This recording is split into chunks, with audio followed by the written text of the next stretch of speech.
সোমবার বিকেল 3:30টা। এই দৃশ্য গাজীপুরের চান্দনা চৌরাস্তার আনোয়ারা বেগম সুপার মার্কেটের। প্রাথমিকভাবে ধারণা করা হচ্ছে গ্যাস সিলিন্ডারের লিকেজ থেকেই আগুনের সূত্রপাত। পরে মুহূর্তেই আগুন ছড়িয়ে পড়ে আশেপাশের ভবনসহ 4-5টি দোকানে। খবর পেয়ে ঘটনাস্থলে আসে গাজীপুর মডার্ন ফায়ার সার্ভিসের 3টি ইউনিট। পরে জয়দেবপুর ফায়ার সার্ভিসের আরও 2টি ইউনিট সহ আগুন নিয়ন্ত্রণে কাজ করে মোট 5টি ইউনিট। টানা 1 ঘন্টার প্রচেষ্টায় অবশেষে আগুন নিয়ন্ত্রণে আনতে সক্ষম হয় ফায়ার সার্ভিস। তবে এই ঘটনায় কোনো হতাহত হয়নি বলে জানিয়েছেন ফায়ার সার্ভিসের এই কর্মকর্তা। পাশের ভবনেও 2 তলা 3 তলা পর্যন্ত আগুন উঠে গিয়েছিল পাশের ওয়াল দিয়ে, বাট আমরা সেটাকেও নিভে ফেলেছি। ওই ভবনেও আগুনটা আর প্রবেশ করতে দেই নাই। এখন পর্যন্ত আমরা কোনো আহত নিহতের মেসেজ পাই নাই। তবে আমরা এখন সার্চ করব। দ্রুত ছড়ায় পড়ে তারের মাধ্যমে এখান থেকে এখানে দ্রুত ছড়ায় এবং নিচে 5 থেকে 7টা ছিল আপনার এলপিজি গ্যাসের বোতল, বিভিন্ন গ্যাসের দোকান ছিল।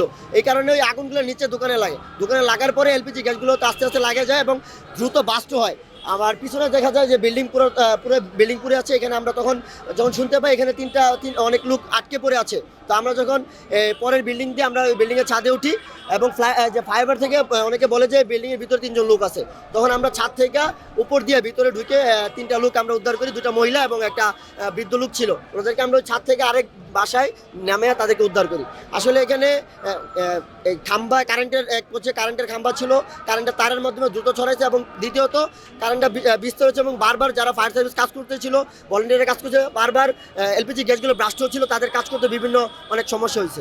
ফায়ার সার্ভিসের পাশাপাশি আগুন নিয়ন্ত্রণে কাজ করে উৎসুক জনতা। টানা 1 ঘন্টার অগ্নিকাণ্ডে ধ্বংসস্তূপে পরিণত হয়েছে দোকানটি। তবে অগ্নিকাণ্ডের এই ঘটনায় কী পরিমাণ ক্ষয়ক্ষতি হয়েছে তা এখনও জানা যায়নি। এদিকে ঢাকা ময়মনসিংহ মহাসড়কের পাশে অগ্নিকাণ্ডের এই ঘটনায় বন্ধ হয়ে যায় সব ধরনের যান চলাচল। জাকারিয়া শিকদার, মাতৃবাংলা নিউজ, গাজীপুর।